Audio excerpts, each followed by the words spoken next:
Everyone likes to hear a good story. When the story is good, one likes to hear it again. And if, by chance, one is part of that story, there is no end to the number of times one can hear that story again and again.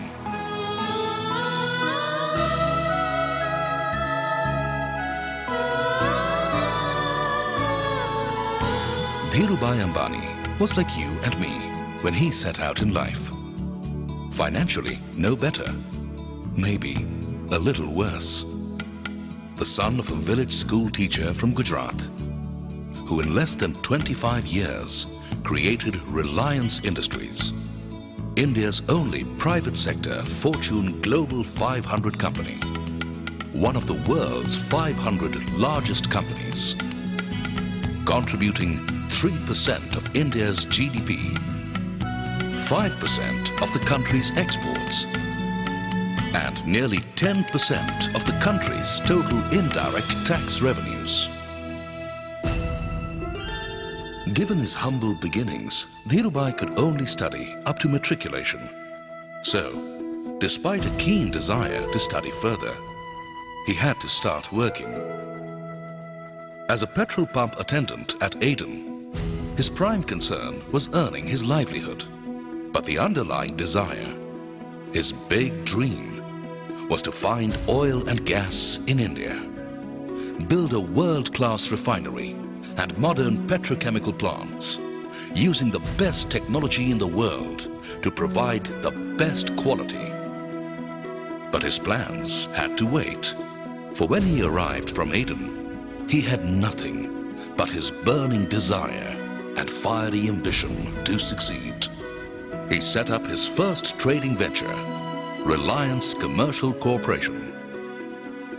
A few years later, when he did set up his first textile mill in Ahmedabad, he used the best machines available in the world. The World Bank certified this mill as excellent, even by developed country standards. Dhirubhai had great faith in the potential of the Indian markets and great belief in the capabilities of the Indian people. He knew in his heart that one day India had to become an economic superpower and that he would contribute in big measure to that great objective. Which is why in 1977, when Dhirubhai planned to expand, he preferred his fellow Indians to share in the wealth he was to create. So he went directly to the public, the small investors, with his first public offering of equity shares in Reliance. 58,000 people became Reliance shareholders. And thus began a relationship that became the raison d'etre of Dhirubhai's existence. This small family of shareholders multiplied over the years and has now grown to around 33 lakhs amongst the largest shareholding families in the world. From the time of Reliance's initial public offering in 1977, Dhirubhai had only one mission: to take Reliance to newer and greater heights. If Dhirubhai did well in the controlled regime of the License Raj, with the economic reforms introduced in 1992, Reliance's growth acquired a new momentum.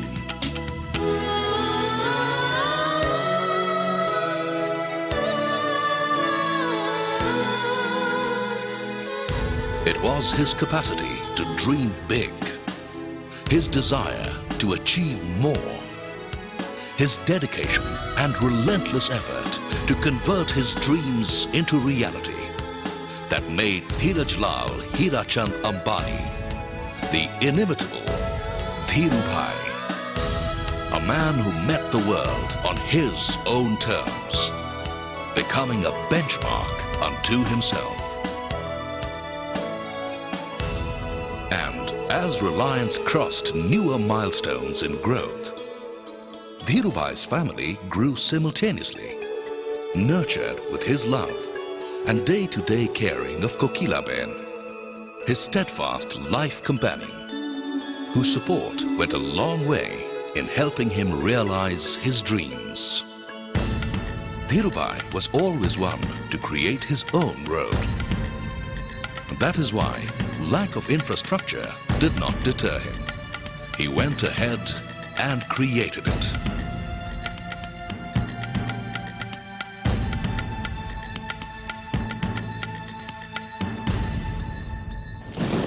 A natural disaster tests the preparedness and crisis management abilities of even the best organizations. The magnitude of calamities that Reliance had to face time and again could have undermined the confidence of a lesser man. But not Dhirubai. His grit and determination, his power to inspire and motivate, worked miracles. Reliance came through many such tests with determination and a sense of purpose. The flash floods at Patal Ganga laid waste the mighty complex.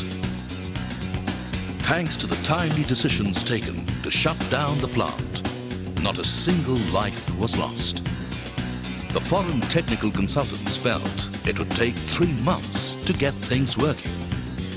But Dhirubai Ambani had other ideas, and within 3 weeks, everything was back to normal. At Jamnagar, everything was going well.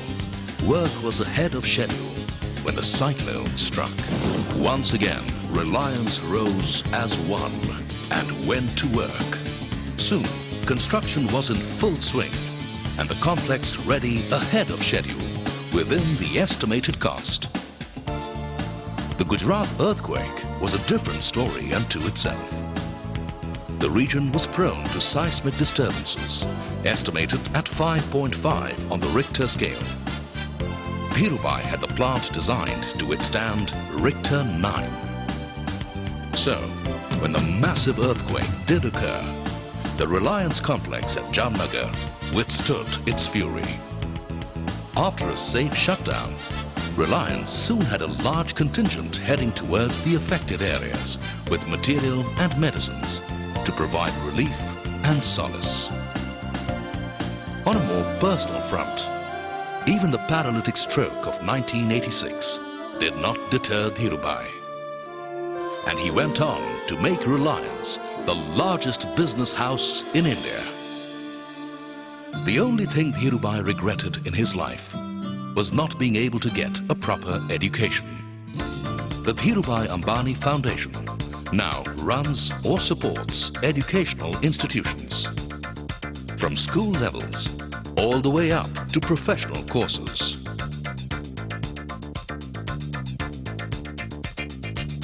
Merit is recognized, rewarded and supported from the beginning right up to graduation.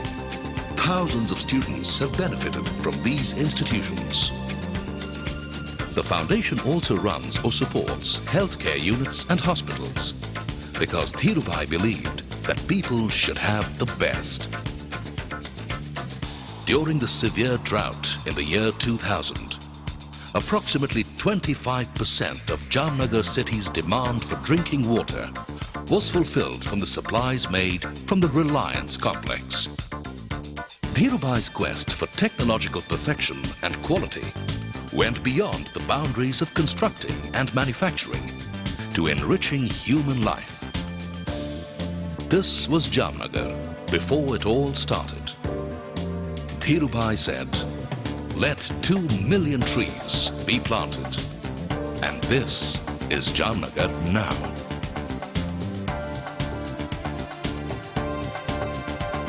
For a man who sought no rewards but to witness the realization of his dreams, Dhirubai created such symbols of perfection that the world at large could not help but notice and applaud. Some of the honors, indeed, were so apt. The Dean's Medal from the Wharton School, honoring a man who had not even gone to college, but had learned some wonderful lessons in life. the Lifetime Achievement Award from the Economic Times, a Media Award, and a recognition of his spirit and mission, his fruitful relationship with his shareholders. From Vicky, a recognition of his entrepreneurial spirit by his peers, Indian entrepreneur of the 20th century. The BMC Civic Reception and Citation was an honor from the city that gave him the opportunity to realize his dreams. It was always Dhirubhai's contention that money-making did not interest him. He was doing it for his shareholders, whom he always regarded as his family. And he did make a lot of money for them, both in returns and growth. Dhirubhai achieved what he did because he dreamt big and put in everything he had to realize those dreams. He got himself the best people, inspired and motivated them to strive and achieve beyond their imaginations. He delegated and empowered them to go forth and do the impossible, to do what no one had ever done before in India. These are just some of the pearls of wisdom which Dhirubhai lived by. Our dreams have to be bigger, our ambitions higher, our commitment deeper, and our efforts greater. If you can dream it, you can do it. Think big, think fast, think ahead. Ideas are no one's monopoly. You do not require an invitation to make profits. Growth has no limit. Pedigree is no longer of any significance in modern India. It is performance that is crucial. If you work with determination and with perfection, success will follow. Meeting deadlines is not good enough. Beating deadlines is my expectation. Pursue your goals even in the face of difficulties. Convert adversities into opportunities. Do not accept defeat. Challenge negative forces. The past will give in. You will certainly win. Never give up. Courage is my conviction. Hope is your most powerful weapon. Self-confidence is your greatest asset. Give youth a proper environment. Motivate them. Extend them the support they need. Each one of them has an infinite source of energy. They will deliver. I bet on people. Ordinary people achieve extraordinary things in reliance. We need 1,000 Dhirubhais, if not more. I firmly and sincerely believe this. Till my last breath, I will work. Work is worship. Between my past, the present, and the future, there is one common factor: relationship and trust. This is the foundation of our growth. It is our hope that future generations of entrepreneurs in our country will derive inspiration from his thoughts and deeds and accomplish his dream of making India an economic superpower.